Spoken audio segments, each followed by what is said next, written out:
الفاتحہ جو ہے یہ نماز کا رکن ہے۔ عبادہ بن صامت رضی اللہ عنہ سے روایت ہے کہ رسول اللہ صلی اللہ علیہ وسلم نے فرمایا، جس شخص نے سورۃ فاتحہ نہیں پڑھی اس کی نماز ہی نہیں ہوئی۔ جس شخص نے سورۃ فاتحہ نہیں پڑھی اس کی نماز نہیں ہوئی، اور یہ صحیح بخاری کی روایت ہے۔ ایک اور روایت مسند احمد کی ہے۔ ابو ہریرہ رضی اللہ عنہ فرماتے ہیں کہ رسول اللہ صلی اللہ علیہ وسلم نے فرمایا، ہر وہ نماز جس میں سورۃ فاتحہ نہ پڑھی جائے وہ ناقص ہے، ناقص ہے، ناقص ہے، مکمل نہیں۔ امام کے علاوہ مقتدی کو بھی سورۃ فاتحہ پڑھنے کا حکم ہے۔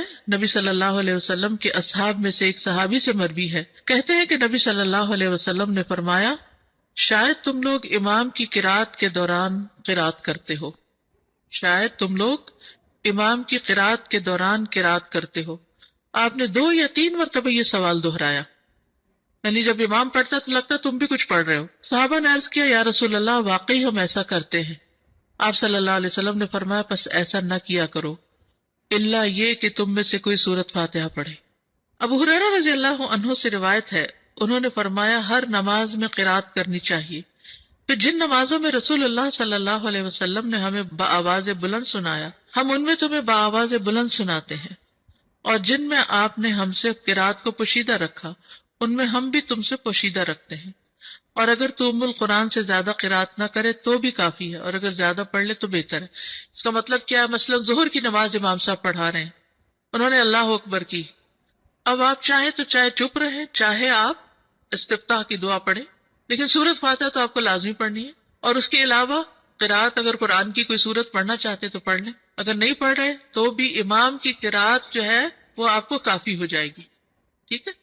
اسی طرح مثلا امام بلند آواز سے نماز پڑھا رہا ہے، جہری نماز ہے، اور اس میں جتنی دیر سکوت کرتا ہے، جہاں جہاں خاموش ہوتا ہے وہاں آپ اپنا پڑھ لیں، اور جب سورۃ فاتحہ بلند آواز سے پڑھے گا تو دل میں سورۃ فاتحہ پڑھ لیں، اور جب وہ کوئی اور سورت ملائے گا تو خاموشی اختیار کرے، یعنی یہ نہیں کہ وہ سبح اسم ربک الاعلی پڑھ رہا ہے اور آپ ساتھ پڑھنا شروع کر دیں، یہ نہیں کریں۔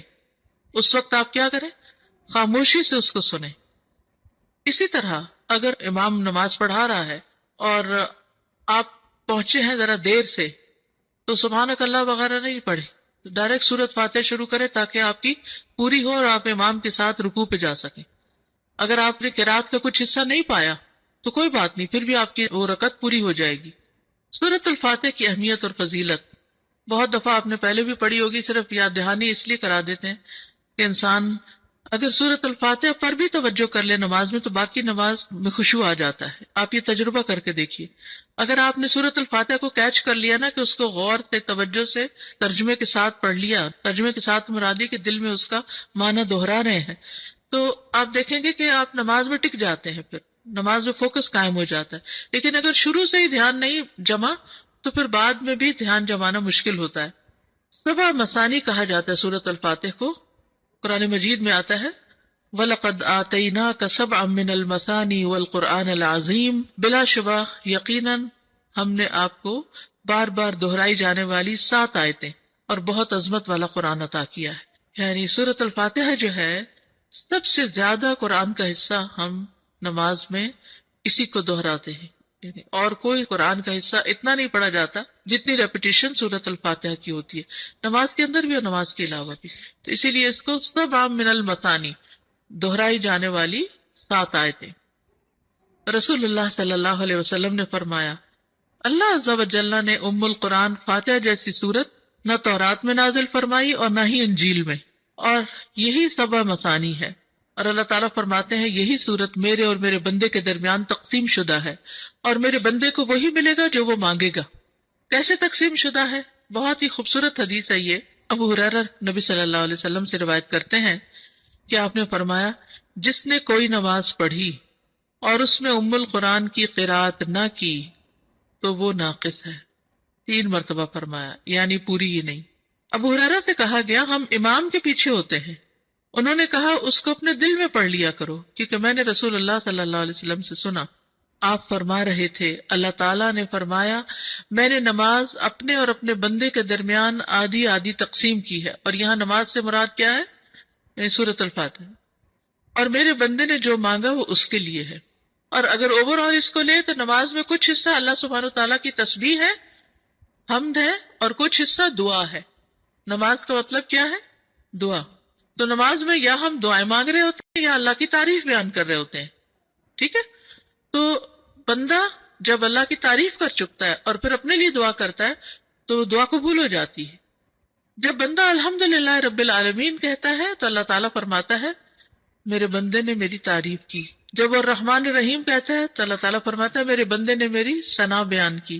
جب وہ مالک یوم الدین کہتا ہے تو اللہ تعالیٰ فرماتا ہے میرے بندے نے میری بزرگی بیان کی، یا فرماتا ہے میرے بندے نے اپنے معاملات میرے سپرد کر دیے۔ پھر جب وہ ایاک نعبد و ایاک نستعین کہتا ہے تو اللہ تعالیٰ فرماتا ہے یہ میرے اور میرے بندے کے درمیان ہے، اور میرے بندے نے جو مانگا وہ اس کا ہے۔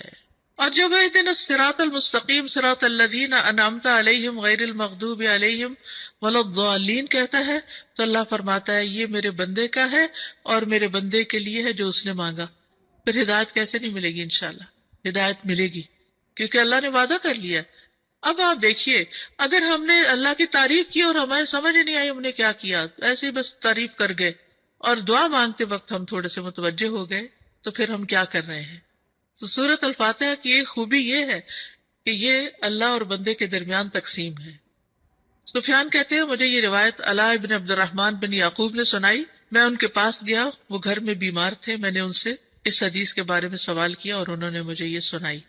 اب سورۃ الفاتحہ کی قراءت کا طریقہ کیا ہے، کیسے پڑھی جائے؟ ایک ایک آیت کو وقف کر کے پڑھنا۔ ام سلمہ سے مروی ہے کہ ان سے رسول اللہ صلی اللہ علیہ وسلم کی قراءت کے متعلق پوچھا گیا تو انہوں نے فرمایا کہ آپ ایک ایک آیت کو وقف کر کر کے پڑھتے تھے۔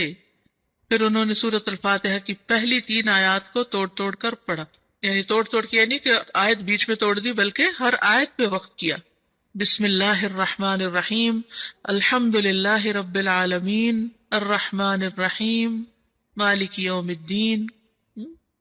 اور پھر کہتی ہیں کان یقطع قراءتہ آیتن آیتن، کہ نبی صلی اللہ علیہ وسلم ایک ایک آیت کو وقف کر کے پڑھتے تھے۔ پھر آپ صلی اللہ علیہ وسلم الفاتحہ پڑھتے، آپ اس کی ایک ایک آیت الگ الگ کر کے پڑھتے، بسم اللہ الرحمن الرحیم پڑھتے، پھر رک جاتے، پھر الحمدللہ پڑھتے، اور پھر باقی بھی اسی طرح آخر تک۔ اسی طرح آپ کی تمام قرات تھی۔ آپ آیات کے اختتام پر رک جاتے اور ایک آیت کو دوسری سے ملا کر نہیں پڑھتے۔ حضرت عبداللہ بن عباس فرماتے ہیں کہ ایک دن جبریل علیہ السلام رسول اللہ صلی اللہ علیہ وسلم کے پاس بیٹھے ہوئے تھے، کیونکہ یہ آپ کو معلوم ہے نا کہ جب وہ وحی لاتے تھے تو آپ کے پاس بیٹھتے تھے، کہ انہوں نے اپنے اوپر ایک زوردار آواز سنی۔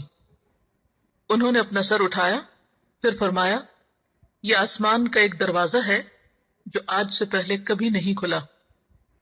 پھر فرمایا یہ ایک فرشتہ ہے جو آج سے پہلے زمین پر کبھی نہیں اترا۔ پھر اس فرشتے نے آپ صلی اللہ علیہ وسلم کو سلام کیا اور 2 نوروں کی خوشخبری دی اور کہا یہ 2 نور آپ ہی کو دیے جا رہے ہیں، آپ سے پہلے کسی نبی کو نہیں دیے گئے، ایک سورۃ الفاتحہ اور دوسرا سورۃ البقرہ کی آخری 2 آیات۔ آپ جب کبھی ان دونوں میں سے کوئی کلمہ تلاوت کریں، یعنی سورۃ فاتحہ پڑھیں یا سورۃ البقرہ کی آخری آیات پڑھیں، تو آپ کو طلب کردہ چیز ضرور عطا کی جائے گی، یعنی اس کے بعد دعا قبول ہوتی ہے۔ صحیح مسلم کی روایت ہے۔ اس سے پتہ چلتا ہے کہ سورۃ الفاتحہ کتنی عظیم سورت ہے اور اس کا پڑھنا کتنا بابرکت ہے، اور اللہ سبحانہ و تعالیٰ نے رسول اللہ صلی اللہ علیہ وسلم پر خاص انعام فرمایا اور آپ کو یہ سورت عطا فرمائی۔ قرآن پاک میں آتا ہے وَلَقَدْ آتَيْنَاكَ سَبْعًا مِّنَ الْمَثَانِي وَالْقُرْآنِ الْعَظِيمِ، کہ ہم نے آپ کو 7 بار بار دہرائی جانے والی آیات عطا کی ہیں، اور اس سے مراد سورۃ الفاتحہ ہی ہے۔ ایک اور حدیث ہے جو بخاری کی ہے، آپ صلی اللہ علیہ وسلم فرماتے ہیں حضرت ابو سعید سے، یعنی اپنے ایک صحابی سے، آپ نے فرمایا میں تجھے قرآن کی ایک ایسی سورت بتلاؤں گا جو قرآن کی سب سورتوں سے بڑھ کر ہے، اور وہ ہے الحمد للہ رب العالمین، اور یہی ہے وہ 7 آیات جو بار بار دہرائی جاتی ہیں، اور قرآن عظیم جو مجھے دیا گیا۔ حضرت ابو ہریرہ رضی اللہ عنہ فرماتے ہیں کہ آپ صلی اللہ علیہ وسلم نے فرمایا سورت الحمد ہی ام القرآن ام الکتاب اور دہرائی ہوئی 7 آیات ہیں۔ یہ ترمذی کی روایت ہے۔ اس سورت کا نام الشفا بھی ہے اور الرقیہ بھی ہے، یعنی اس کے ذریعے دم بھی کیا جاتا ہے، شفا بھی حاصل ہوتی ہے۔ اور ویسے تو قرآن سارے کا سارا ہی شفا ہے۔